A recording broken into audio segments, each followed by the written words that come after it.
Hello guys, welcome back to my channel. So ngayon pala guys, igagawa ako ng avocado smoothie. At ito pala avocado guys ay sariling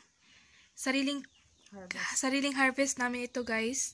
Ito siya at yung iba pala kinayo na namin at para hindi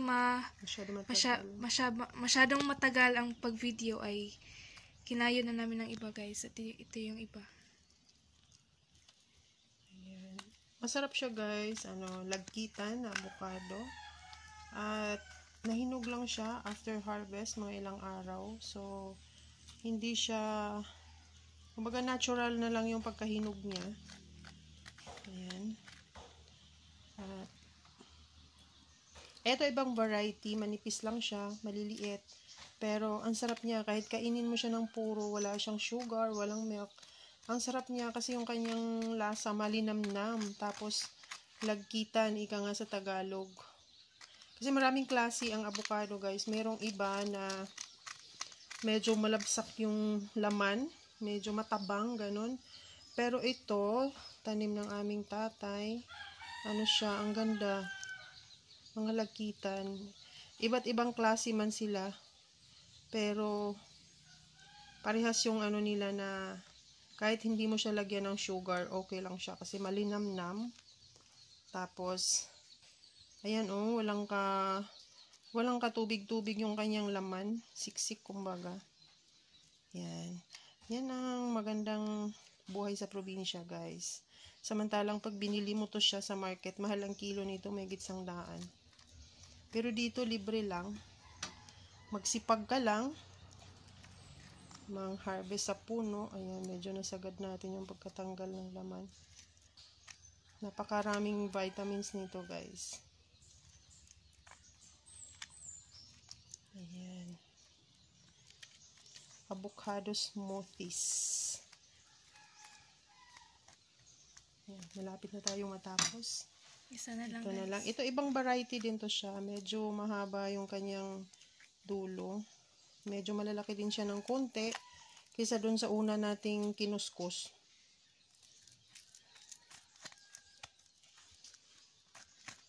Ayan. Si Amor nga pala to guys. Amor Fortaleza Coli Vlogs. Tita ni Arian. Ayan. Tinutulungan ko siya sa kanyang content. Ayan guys, ang dami na nating nakayod. Ayan, tanggalin natin, medyo nasama yung balat. At ito na lahat ang ating nakaya. So ilagay na natin sa blender.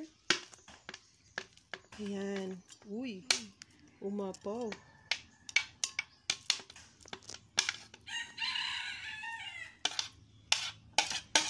Ayan, masyado siyang sticky. At maglalagay tayo ng konting sugar. Ito, brown sugar again. Para healthy. At maglalagay tayo ng konting powdered milk. Para madagdagan din yung, lalong sumarap. Ika nga. Ayan. Optional lang naman guys. Sa inyo kung paano ninyo pasarapin ang inyong mga smoothies. Ayan. At maglalagay tayo ng water.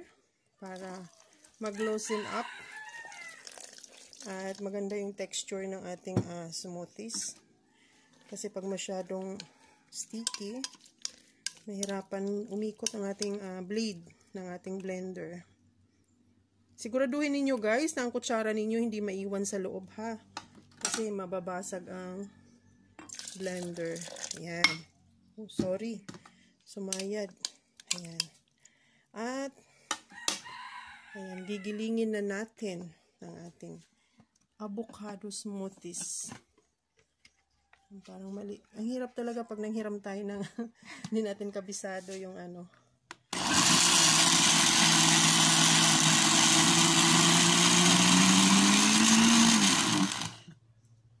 Ayan. Medyo sticky siya guys. Medyo kulang-kulang siya ng tubig. Uy, sorry naman, nadulas. Ayan, pero okay na rin. Okay na rin yung kanyang texture. Ayan. So, Ganito lang kasimple guys, gumawa ng avocado smoothies. Napaka-natural ng ating paggawa. Hindi tayo naglagay ng yellow. Kasi since na okay naman ang weather natin, hindi naman ganun kainit, so okay lang. Ayan. Pero optional din yan. Nasa inyo kung maglalagay din kayo ng yung yellow pag kayo ang gumawa.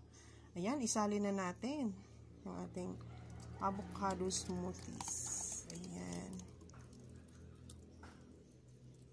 Maganda yung kanyang texture. Maganda rin yung meron tayong medyo mangunguya-nguya na hindi masyado lahat durog.